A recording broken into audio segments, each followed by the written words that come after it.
You already put it. Yeah, I want one. Yeah. Check. Okay. Ready? Yeah. Oh, hell yeah. Oh yeah, if you did it like that.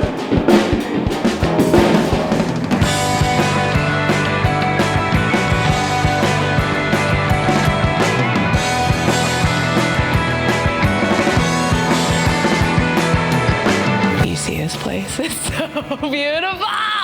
So yeah, it's like a shock and awe. You see pictures, you're like, oh, cool. You walk in, you're like, oh, cool. So today we're at Tiny Telephone recording some of the songs that we did on the EP. Tiny Telephone's awesome. coming back into this space was nostalgic in the sense of I really missed my last experience here, but I was really, really excited about today.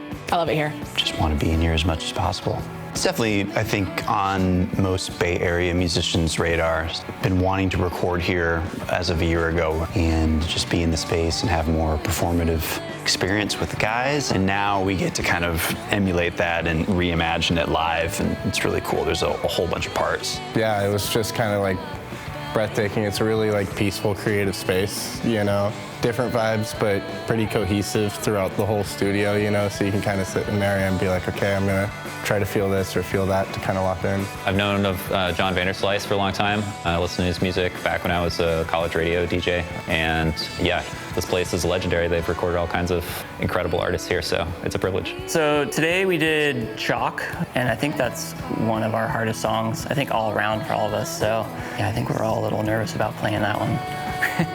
Writing Chalk was a very stressful experience for me. Everybody in the band had done their job except for me. And we went into the studio and everybody did their job and recorded their parts. And I didn't have the song written yet. So I spent a lot of time at the studio writing that song. We hadn't really played these live too much, maybe for like a couple months before we went in to record them. So they're still pretty fresh when we went into the studio. I would say we were like 95% of the way finished with most of it. Water Under the Bridge is the complete polar opposite story. It happened in like 25 minutes. Chris and Nick had this little voice memo. They sent it to me. A couple weeks later, before we went into the studio, I just showed up and I was like, hey, I didn't write the song Chalk like I was supposed to, but I did this one instead. It was a pretty long journey for those five.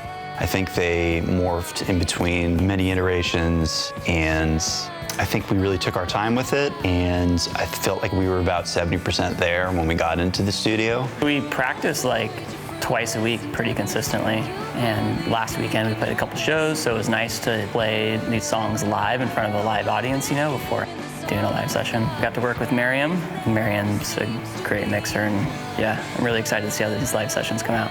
She's amazing. Miriam is so skilled, and she is so good at many instruments and knows vocals really well and knows this room. It's just lots of encouragement, and I know on the back end her ability to mix and make things sound the way they should sound is just so valuable. Miriam's incredible, like probably one of the coolest people I've ever worked with ever. So well versed in everything that I love to do, and so I very much look up to her. I just feel like if you can spend like 20 minutes before going to bed making a small little piece of music, and then it also like brings you some joy, whether that music goes out into the world or if it's just for you, it will help not only develop your skills, but then keep that creativity going regularly. It's really helpful to have that.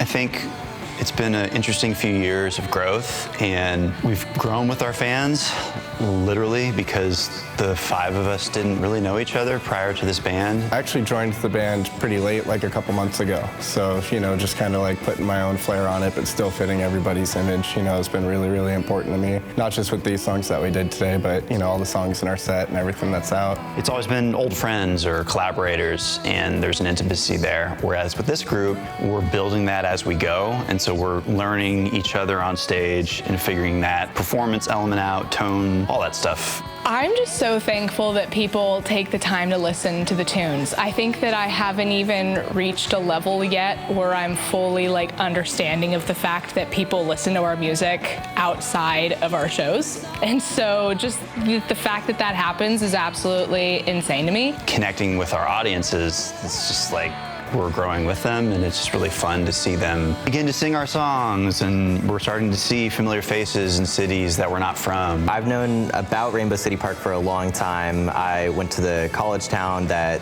they became a band in, and I had heard about them. I went to a couple shows, saw them. Getting to be a part of it and seeing the process and really getting to know the people behind the music that I love really means everything to me.